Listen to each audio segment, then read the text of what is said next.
Okay, this is the first rock riff we're going to learn. You'll probably recognize the song as Crazy Train if you've ever heard it before.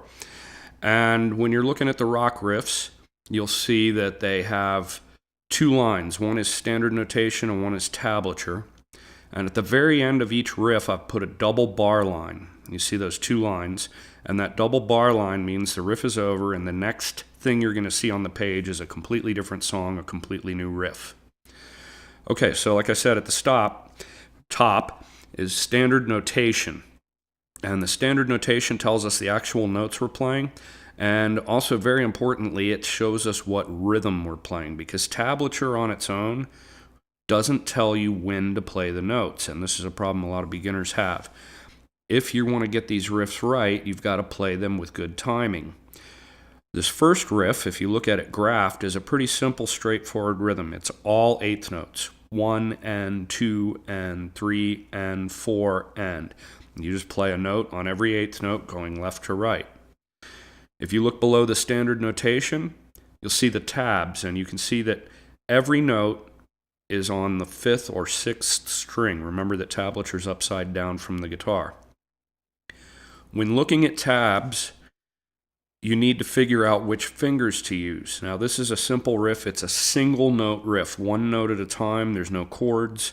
You only hold one note at a time. So when you've got a riff like that with single notes, the smallest number that's not a 0 is where your index finger goes. And if you look at the riff, you'll see the number 2 is the smallest note.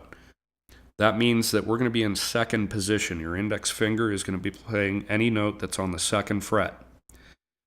If there was a note on the 3rd fret, that would be your middle finger or 2nd finger, but there's no notes on the 3rd fret, so you're not going to use that finger.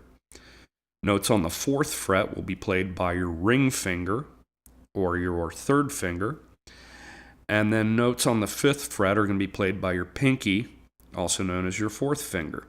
So when you look at the video that follows, you're going to see proper left hand technique. It's very important that you hold your left hand in the right position to get this riff right.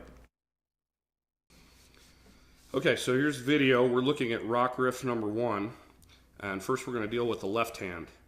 So in the tabs, we saw that the lowest note that's fretted is the open string, so we're not going to use a finger on that. But then the next lowest note that's fretted is on the 2nd fret, and then we have notes that are on the 5th fret. So our hand has to be positioned where we can reach all those notes easily. If you put your hand like this, your pinky can't reach the 5th fret without moving your hand back and forth. So you want to keep your hand like this, and you play that riff.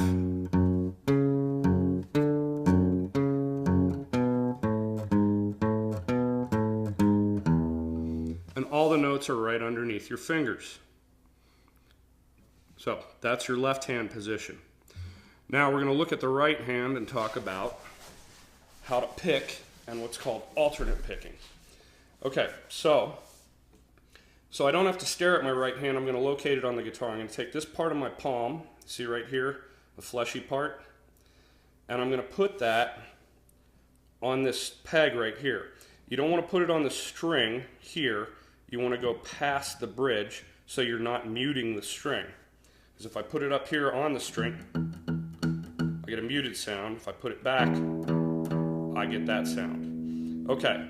So alternate picking is from the wrist. And if you can see, I pick down, up, down, up.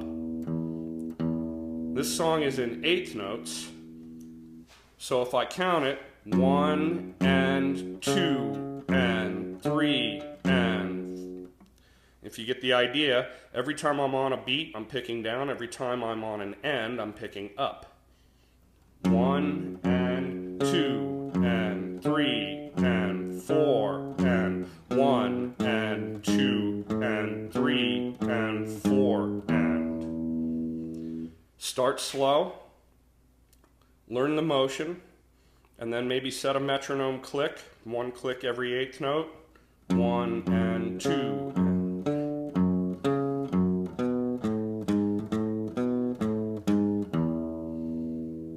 So the basic idea is pretty simple, but it might take you some practice to get good at this.